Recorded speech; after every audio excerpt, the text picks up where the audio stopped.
My name is Brian Olson. I'm a CUNY student. My question is, what are the biggest issues that will affect the 2006 midterm elections? That will affect the election? I have to assume that Homeland Security against terrorism is and should be the single largest concern of the American people and the American government. The President is probably going to talk tonight about health care, but his plan is not to provide coverage, it's not to cut costs, it's to cut taxes.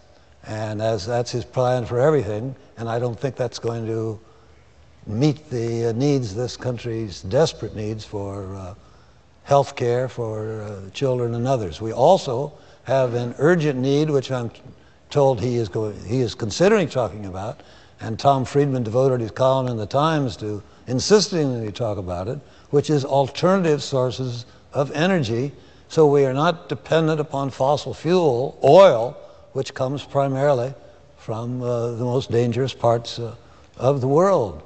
And I hope he does have a program to develop alternative sources of energy, but it's 2006.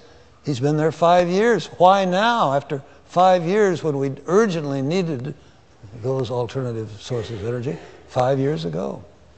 And after Clinton made such progress in that area. All right, we got moving. I agree with Ted very much on Homeland Security. I think it is the constant, conscious and or unconscious concern of all of Americans today.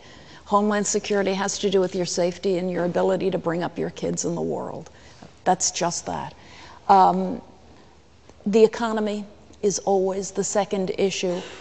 Is this economy making jobs? Can people get jobs? Can they support their families? Can they live and move on in the world? I would say there are many issues that the President can discuss tonight, but I bet you and I would agree on this. The State of the Union is, among other things, a speech. It is a piece of rhetoric. It is a statement about intentions and desires. It is an attempt to persuade. I see the world this way, come and look at it as I do. If you imagine the State of the Union address as a ship, you want a ship to be strong enough, oh geez, you want a ship to be strong enough and striking enough that it cuts through the waters like a beautiful sail ship. If you load it down with too much stuff, too much policy, too many observations, too many ideas, too many focus grouped points, you got to cover this and this and this or they won't like it, that ship starts to sink and people start to look away from it. Many big issues have to be dealt with. Ted mentions energy, et cetera, healthcare, et cetera, fine.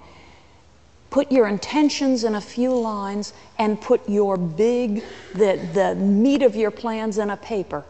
Hand out the paper to everybody in the press and to everybody who's there. Get it in all the newspapers, but keep the ship going forward.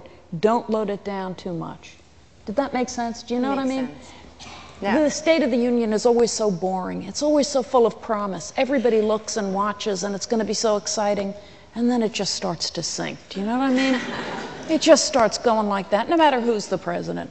And they all keep up doing it that way because no matter who's president or what he says, he still gets a bounce in the polls afterwards. Because Americans tend, after they watch a president making a big speech, to say, oh, he's not such a bad guy. But it seems as though this president needs an even bigger bounce, though, than most presidents. Because he needs a bigger bounce? His approval rating is the lowest in the low 40s. Yeah. He is coming off a good day. He got Sam Alito, and I'm sure Ted feels good about that. The time will come when you won't feel good about it. Yes, that's my prediction. Probably true. Anyway, I would say State of the Union, one of the themes that State of the Union messages are supposed to represent are the unfinished agenda of the president, particularly as he gets now almost halfway into his second term. Well, the unfinished agenda is pretty long.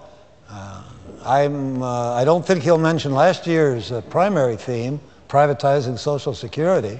That died, and his own party repudiated it. But I think there are some other themes that were sounded early on in his presidency about compassion and about humility in foreign policy.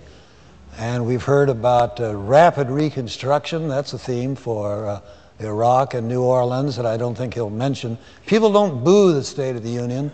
Sometimes if you make a statement like Iraq is undergoing rapid reconstruction, people will groan, and you don't want too many groans, so the speechwriters have to be careful and not touch on some of those themes that are on that list of the unfinished agenda.